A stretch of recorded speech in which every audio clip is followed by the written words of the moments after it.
Hey, everybody. Welcome back to the Healthy, Wealthy, and Smart podcast. I am your host, Dr. Karen Litzy, owner of Karen Litzy Physical Therapy, located in New York City. And today we are going to talk about why it's important to have a strong, unique value proposition, especially if you're in the medical or fitness industries. So, to help us with that conversation today, I'm really happy to bring on my guest, Linda Melone. She is a certified conversion copywriter, former personal trainer, and award winning writer and founder of the Copyworks. She specializes in helping fitness and health brands find their unique value proposition and voice so they can rise above the competition. So, Linda, welcome to the podcast. Thank you so much for having me, Karen. It's Oh, going to be I'm thrilled. So, before we get into our unique value propositions, can you give the audience a little bit more info about you and how you went from personal trainer and I know pastry chef to fun. copywriting expert? Yeah, I'm one of those people who has just tried everything. I have a rule. If it's when it stops being fun, I stop doing it. So I'm older than I look. I'm a baby boomer. I'm 66 actually. So I tell people that because because they start adding up all the professions I've done. And it's like, the math isn't mathing. So Right. yeah, out of college, I actually have a degree in nutrition of all things. And I thought I wanted to be a dietitian. I found it was too dry for me. It just I wanted something more creative, ended up getting into the food business, which was related to the nutrition thing. And then anyway, long story short, um, I, I was working out for, at the same time I owned a bakery of all things. And I would go into the gym and people would be like, who smells like muffins? And I'm like, and at a certain point, it's like, I have to make a decision between these two things because it was such a difference. So I ended up being certified as a personal trainer. I love fitness. I dropped the whole bakery thing. And so I became certified. I'm a certified, I ended up having 4 certifications, including this CSCS. And I was really into, working with in-home clients. And I started noticing that there was a magazine that was getting tossed on my driveway. It was a free publication, it was a business one, and it had a fitness column in it. I've always loved to write. I'm one of these people, I'll write even if I don't get paid for it. I just love to write. And I thought, I do in-home personal training. They have this fitness column, and people always ask me, like, what do I need for a home workout like setup? Mhm. So I pitched the editor. I said, I have this idea. What about, would you be interested? And he said, sure, send it my way. So I wrote up, it's like, how much space do you need for a treadmill? How much, like, just the logical things. And I remember I sent it to him and he called me, which I never expected. And he said, this is awesome. He says, do you want to write some more for us? And this is way back when. So I ended up writing columns, I ended up writing cover stories. And then I started branching out into the national publications. And basically, I wrote for every fitness publication out there. I've had a column in Oxygen magazine. I wrote for, Family Circle is one I won an award for. It was an article about how injuries early in life affect you later in life.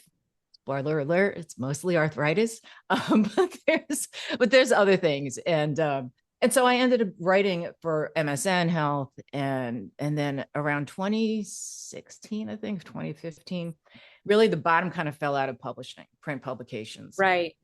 Yeah, it was around that time. So I started trying to go online, and I was getting paid like 25% of what I was getting paid for these magazines. So I thought, you know what, maybe I'll just do personal training online, have a program. So I set this up I had a program for women over 50, just working out. And this is where I started thinking about conversion copywriting, because I was marketing myself just by the seat of my pants, just trying to figure out what's selling. I had programs, I did like all these live webinars, which I just found I enjoyed. And I hired a copywriter. And this is when this kind of segues into what I'm going to talk about today, when you don't know your audience. So I paid this woman a lot of money for an hour of her time. She was very well known in the business. And she spent an hour with me trying to come up with a name for my program. And she thought calling it a kick in the pants would be good. Now, keeping in mind, this is women over 50. Right. No one wants to be kicked in the pants, but especially women over 50. We've Right.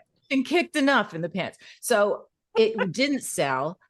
And it took me a long time to realize why. And that's when I said, I want to do what she's doing because I think I could do a better job. So I segued into copywriting, which was a whole different thing. I ended up writing for Bowflex.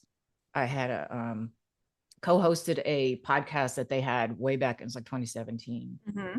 And the rest is history. So I've been working. I stepped away from the fitness for a while as far as writing because I was so burned out. If I had to write one more description of how to do a bicep curl, Right. Right. I get knees that. slightly bent, I just couldn't deal anymore. And now I'm realizing that's what differentiates me though from other copywriters is because I spent 15 years as a trainer. I Right. wrote all these articles. And most people who write copy for fitness publications they definitely don't have my extensive background. Mm-hmm. So there's my differentiator. That's Right. kind of a long story, even though I said it would make it short. Yeah, no, that's great because I think it's so cool to see people kind of evolve over their lifetime. And like you said, really kind of finding the things that are fun for you Mm-hmm. and that make you happy. And then you're successful usually if you're kind of in that mindset. So I love it. I think, and it's also kind of seemed like a pretty natural progression for you. Yeah, it was gradual. Like when I was doing personal training and I started writing, I didn't just cut off all the personal training clients I Of, had. of course. I Yeah. would, the more assignments I got, if I lost a client, they quit with me, usually I'd work really hard to replace them. And I stopped doing that and Right. gradually had one, two people. And then I just said, I'm just doing the writing. So Right. it took a while. I mean, I did the same thing when I was working part-time as a physical therapist in a clinic and starting my own practice. And it took a while. It was gradual. Mm-hmm. I went from 20 hours a week to 16 to 12 to 8 until so it took a couple of years, but for me it was the comfortable way to do it. So I'm totally with you. I 100% get it. Now, let's move on to kind of the crux of today's episode, which is knowing what our unique value proposition is and why it's a must have. But before we even get to why it's a must have, can you explain what a unique value proposition is? I mean, in a nutshell, it's what makes you different from your competitors. What is going to make someone realize you're not just a solution to their problems, but the solution. And that's not always easy to find. Correct. So, why is it a must have versus just nice to have? Like it's because a lot of things are nice to have, but why is this a must have? It's a way to compete that if you don't have a handle on what makes you different, you're going to end up competing on something like price. Mm, Everything is going to sound generic. If you're not different, and people are going to just start comparing you, okay, well, who's the most expensive? And that you never want that. mhm. So that's my biggest argument for it. But it's really what separates you from the pack. So And if you, yeah. yeah. And how do you figure that out? I mean, there's got to be some sort of formula or something that maybe you can share with the listeners on how they can figure out what their unique value proposition is. Because I'm sure a lot of people are listening now, like, okay, sounds great, but how do I do that? When I work with clients, it takes me literally about 4 weeks to do it because I combine everything from I look at social media comments, what are people saying about, your profession and but to someone who just wants to do it on their own, I would suggest this. Look at what I go on a site like Reddit, which is Oh unfiltered. boy. People are talking and find out what people are complaining about your profession. Like, what are they saying that? Because if you go on somebody else's website, they're only going to post what are the good things. They're not going Of to post something course. negative. Yeah. But you go on Reddit and like say it's like, there's subreddits. I forget how many. I think it's like 100,000. It's a ridiculous number of subreddits. You can find one on exactly what you do. So, physical therapy. Maybe there's a subreddit, and there probably is one. Physical therapy nightmare, something that happened. Like, what happened to somebody? Right. And then also look at, and this is my favorite thing to do, is I create a chart of my clients' competitors. And if you're not sure, and here's where I know we're going to get into this a little bit later, but I use AI to find like, here's what are my top competitors in this area? Create Mhm. a chart, find out, what are they saying? What's their messaging? And what are you able to say that they can't, or that they're not talking about? It doesn't have to be different. It just has to be something they're not talking about. There's the old, I use this a story a lot because it's so interesting, but years and years ago, there was a famous copywriter that was hired to work for Schlitz beer, and Uh-huh. Schlitz was not selling. Uh-huh.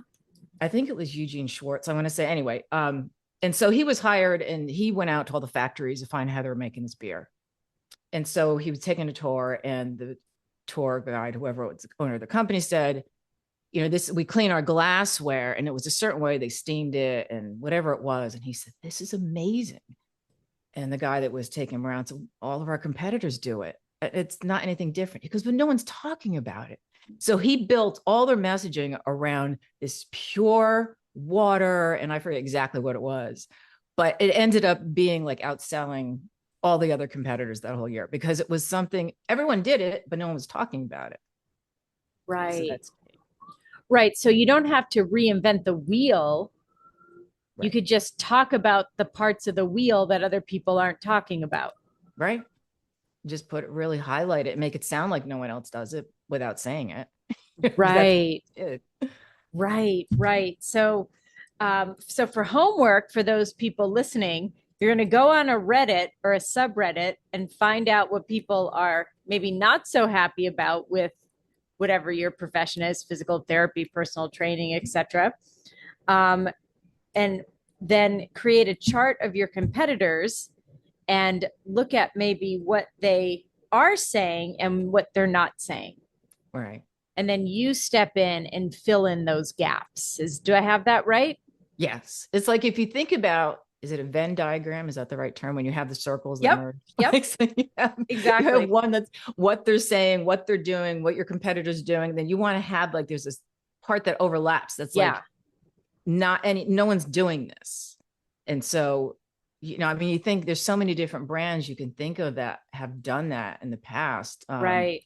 Peloton, before, they had their problems they have now, but Right. Right. I mean, Right. no one was doing what they were doing with the bike and the leaderboard, Yeah. Yeah. and then people started copying them. Yeah. Right. Right. Um, exactly. So let's say you've done all this research, right? And now what? How do you take all that research and distill that down into your unique voice or proposition? Well, you want to find a way to word it so that there's actually criteria that I use. And I actually have a chart that I check off with these 5 aspects. Mm-hmm. It should be desirable. People want this. Memorable. Think about taglines that these big brands have that you can't get out of your head. Right. Succinct. It should be very, distinct and clear. And that's the next one, is clear, and then unique. Mm. So something that is memorable, unique, desirable, if it fills all those criteria, I mean, you do have to test. It's like any marketing, though. I mean, you have to test it. But what I do with my clients is I come up with 3. I usually come up with one main one out of all the research. Mm-hmm. And then I will come up with a few smaller ones, and they can be used on different website pages. They can be used for different things. And then we talk about it. Sometimes we end up combining them and having, they'll say, well, I like this. But it has to have that real distinct, value to it. And Right. most people don't go through all this to find it out. And the thing that always amazes me was when I do this research and I go through all the competitors, like, a lot of times they just say things like award-winning, or, welcome to our homepage, or something that's complete waste of space for the website, especially that they call it the hero section, the first upper part of your homepage. Mm-hmm.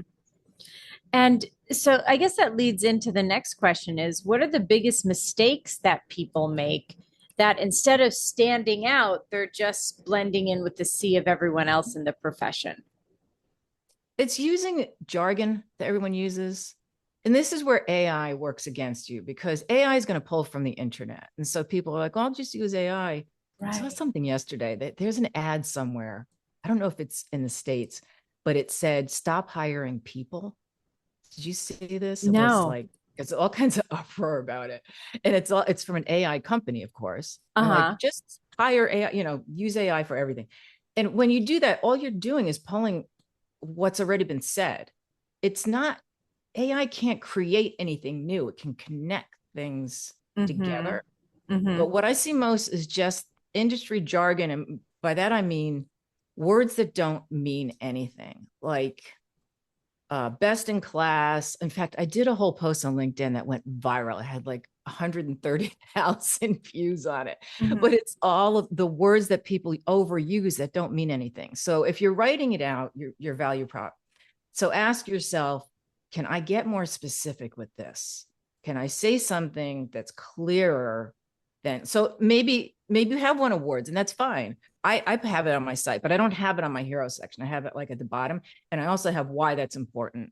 So if you're going to, talk about what you do or what you've accomplished, you want to follow it up with why that's important to the people that you are trying to attract. Mm-hmm. But Mm-hmm. just fluffy words that sound good. The easiest way to get the right words is to talk to your customers, your clients. How, like asking them, and this is part of what I do too, is interviewing people. And it's hard because no one wants to get on a phone, and it's Yeah. really Yeah. hard to get them. Nowadays, not easy. No, but when you do, it's gold, because you ask them like, so what made you make the decision to go with me, or to go with, if you're doing it for Mm-hmm. somebody else, and tell them, ask them like, walk me through your day. Like, how has your life changed because of this? Especially like I've worked and written for some functional medicine companies. Mm-hmm. And there was one company that has a product that helps with the side effects of chemo. I mean, really heavy duty stuff. And when I would ask the people, and I was able to interview a lot of cancer, patients, what was it like before and what's it like now? And it was really gut wrenching. You want to get that emotion. You want to Right. have people feel something. And the best way to do it is, talk to people who have used the product, who have seen results, whatever it is. And then how do you feel now? And how has it changed? And then use those words. That's the most powerful way. And people just Right. don't do it. Right.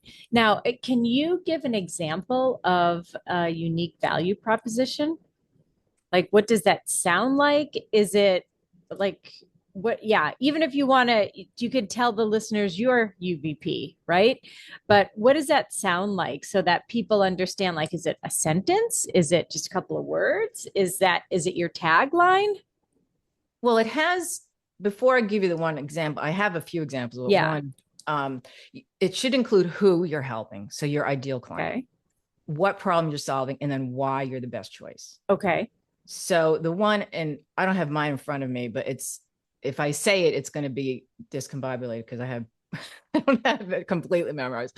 But I came up with like, if you are, if you're a personal trainer that specializes in postpartum moms. So Mm-hmm. I help postpartum moms regain core strength without long, boring workouts so they can feel confident in their bodies again. So who is it for? Postpartum moms. What are you doing? What is your value? Regain your core strength. Mm-hmm. And then what is the value? They can feel confident in their bodies again. Right. It's not hard. I mean, it's really something you should be able to say in one sentence that is memorable. I mean, for me, I help health and fitness brands create effective messaging so they reach their ideal clients. And this is where I haven't woven in the last part from both, and I speak from both sides of the table because I have been Right. in the business for so long. Right. Right. So I just think it's important for the listeners to know, like, it's not like it's three paragraphs long, No, it's a right? sentence. And that's what makes it hard, right? Because we Right. can probably all write three paragraphs about what we do and how great we are at what we do and who we help. But to simplify that, not dumb it down, but simplify that into what you just said, that very simple to the point sentence is really hard. It is. And that's why it takes long. And people think, oh, it's even like when I write copy for a website and they're like, oh, well, we don't need that many words. The fewer words you need or that you want, the harder and longer it takes to get to that. You think about ads, everyone uses the Apple ads as a gold standard, but it's true. I mean, they have like 2 words. They had one to show their waterproof aspect or property of one of their new phones. I forget which ad it was, but the heading said it was P followed by F, like, like don't worry about it. And it was just because it was waterproof. That was their ad. And that's like, how do you come up with that? Right. You don't need a lot. Yeah. Yeah. You don't need a lot to say a lot or to create, to your point of what you said before, that kind of emotional connection to your brand and to what you do. Right. Because in the end, you're trying to get people from, I guess, more of an emotional standpoint versus, again, to harken back to what you said earlier, you don't want people to just look at price and that's it. Right. Especially with what you do. I mean, as a, physical therapist, I mean, people are in pain. Yeah. I mean, there's so many pain points. So literally. And it's also hard because you don't want to overstep.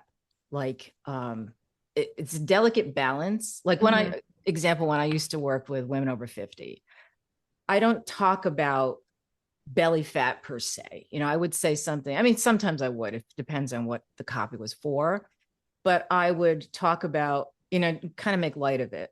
Tired of like laying on your bed trying to zip up your pants or, something to the effect of what does their day look like when they're struggling with these issues. Yeah. So what is it that the people that you work with, what are they going through, that is affecting their everyday activities, and in a way that lets them know, you can relate to them, but not in a way that is condescending, or insulting. Right. And is there a point within your copy where you might be over promising, and can that be a little dangerous? Because I always see, which is one of my biggest pet peeves, is we'll eliminate all your pain, and I'm always like, that's like what is that? So what is the danger of over promising in your copy? I mean, you have to be able to back it up. I mean, there's always going to be clickbaity copy, and you have to read through it and just be really open-minded. I posted just today, in fact, I've been writing on Medium. I'm trying to get back into content writing now. And it was about like different coaching, like it was about how I spent $42,000. I went $42,000 in debt from hiring the wrong coaches. And so it was all about that aspect, and now I would know better. Like, you have to look at what they're promising. Does it make sense? I mean, no one can take away all your pain. I mean, I wish we could. If only. I'd be a billionaire. Or you'd be out of business because no one needed you anymore. That's right. It'd be one of the two. Yeah. So is it something that makes sense? And it's even like, as a personal trainer, I had somebody quit working with me once because after 2 weeks of working with me, she wasn't seeing results. And I thought she was kidding. I remember I went to her house and she's like, I need to talk to you. And I'm like, okay. She's like, I haven't seen any changes in my body. And I'm like, I thought she was kidding. And I think I started laughing. And she goes, I'm not kidding. I said, I explained to her how a lot of things happen on the cellular level. Yeah. Blah, blah, blah. And she didn't want to hear about it. I said, there's changes happening to you that you're not going to see for, a couple of weeks, but you should be feeling, and more energetic and so on. Right. She didn't want to hear it. People are like that, and they expect miracles from you. You don't want to work with them anyway. So True. Now, once you have, so let's say the listeners have done all their homework, they've come up with what they feel like is a winning UVP. How do you test it to see if it's working or not working? There's a few ways you could do it. The first one is to just run it by people, and say, preferably people who don't know what you do. Say, hey, does this make sense? What if I say this? Do you know what I do? And see what they because a lot of times I've heard this so many times, you go on a website, you have no idea what they even do because it's all the time. yeah. So then you'll know. If you put it up on your website, there used to be easy way to test it. What was it called? But there are different ways to run it by people. It's not free, but you can get usertesting.com. I think now they charge quite a bit for that. But if, even if you run it by 5 people, what you do is put it on your website. And then with this particular app that they used to have, I think it's still out there. I just think it's gotten really pricey, but you will have a recording of people walking through your website and they have to say out loud what they're thinking. Oh so my gosh. they might read something Oh and no. it's so valuable. Like, okay, I'm not really sure what you're trying to say here. Right. Or, okay, this button isn't taking me to where I thought it would, but that's more of a website thing. Yeah. But yeah, run it by people. I would do a poll on something like LinkedIn because I'm on there a lot, and that would be helpful. Right. If you have a list, send it out to your list.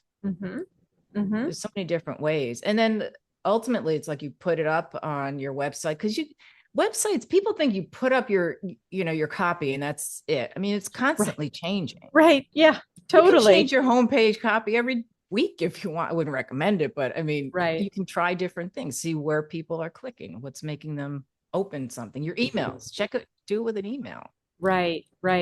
Yeah, I know. I just went through and changed a lot of the copy on my website because it had been a while. And I was like, oh, I think I need to change some things up here. But it's time consuming, but I felt really good about it. And I still have more to do, but it's very satisfying. So don't be swayed by the daunting task, because once you do it, you'll feel so much better. Do you have something like Hotjar? There's these trackers. No. What's that? Hotjar. I don't know why they named it that. It's very weird. Okay. But then again, we have things like MailChimp. So that's true. Hotjar, and there's other trackers like that. It's a heat tracker that I have it on my website, and it's kind of scary to look at because you can literally see where somebody's moving their cursor. It records it. And so there's something called rage clicking, which is a funny term, but it means when people can't find what they want on your website, you'll see them click over and over and over. Like, say there's a broken link and they're like trying to get somewhere. Oh, yeah. Just this past week, there's a couple people, they were on TikTok, but they were looking for donations, and it was some animal welfare thing, which I'm such a sucker for. Yeah. And the links were all broken. I'm like, if this was a website, it'd be horrible. And I really was going to donate, and I didn't. But you want to make sure that, they're able to get to where they are. But Hotjar is good to look into. I don't know what it is. It's not expensive. I have it on my site. But it records where people are clicking, so you can see where they're dropping off. Right. Oh, that's cool. Okay. So another tool for everybody out there. This is like full of like very practical stuff here, which I love.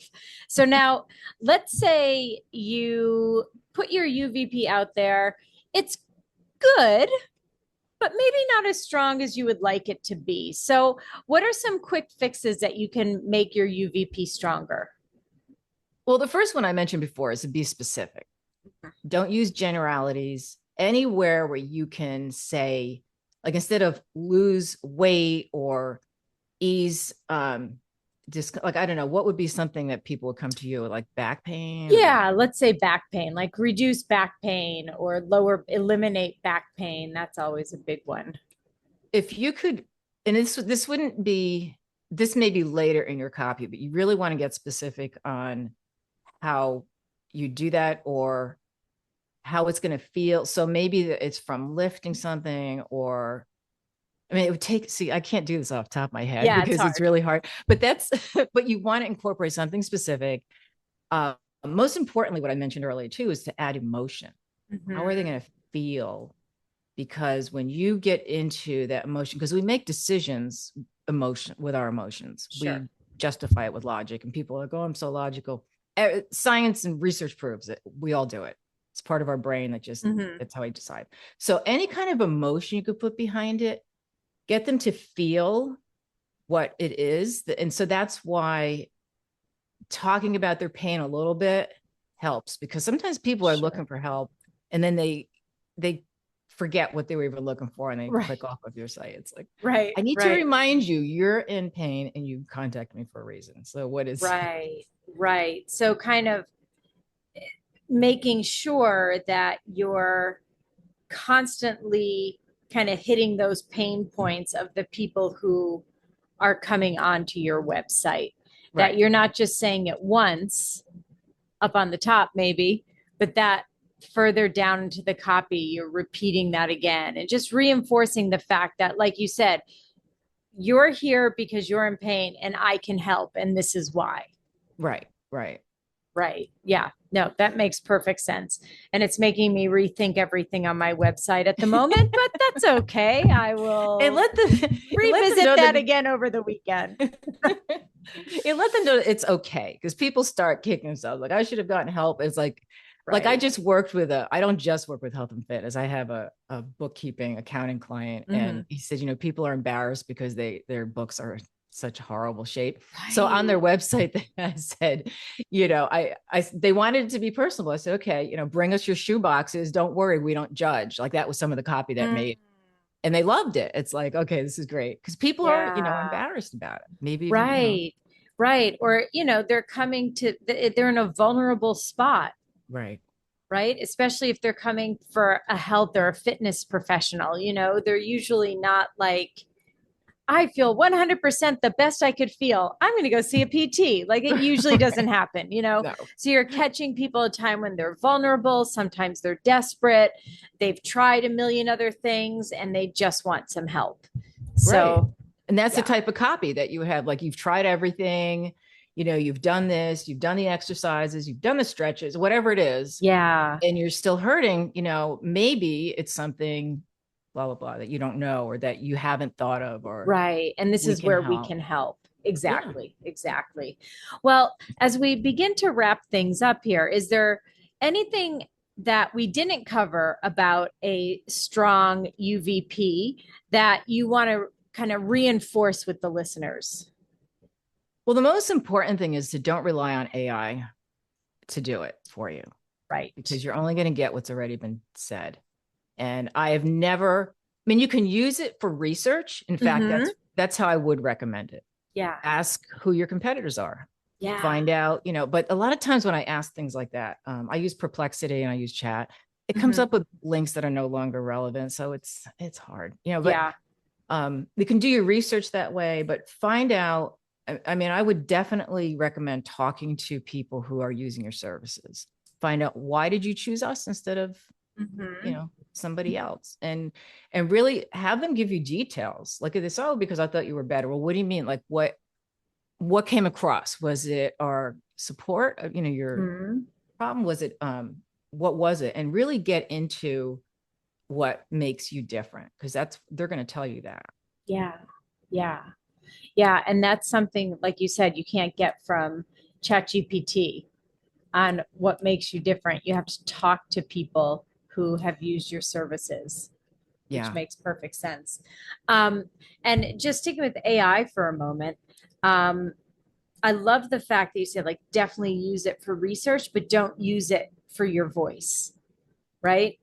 And I think a lot of people use ChatGPT or AI. I don't want to plug one specific, there's so many, um, to replace perhaps hiring a copywriter or hiring someone like you. So I guess the question is, what makes you different from AI?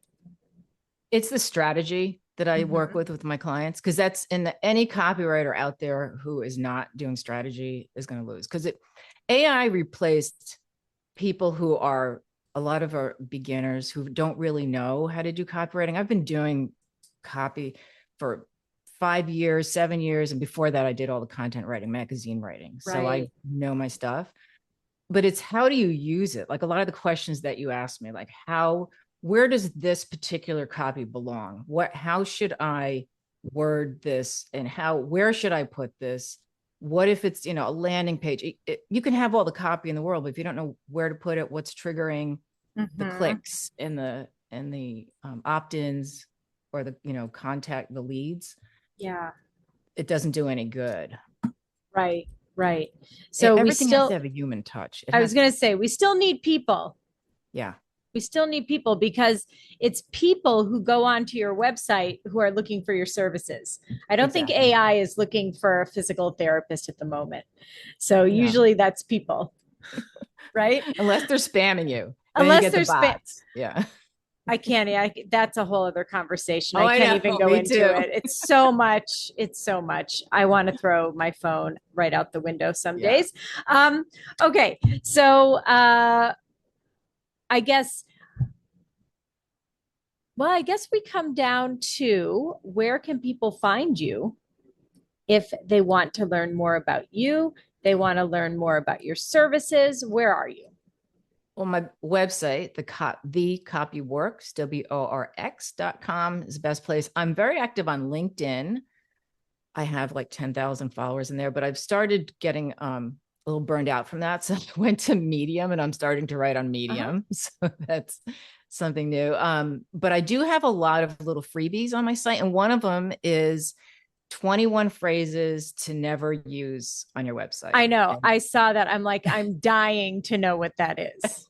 So that every time I post on LinkedIn, it goes viral. And it's the yeah, marketing speak. It's what we talked about. yeah, yeah. 21 cringeworthy words and phrases to banish forever from your copy. Right.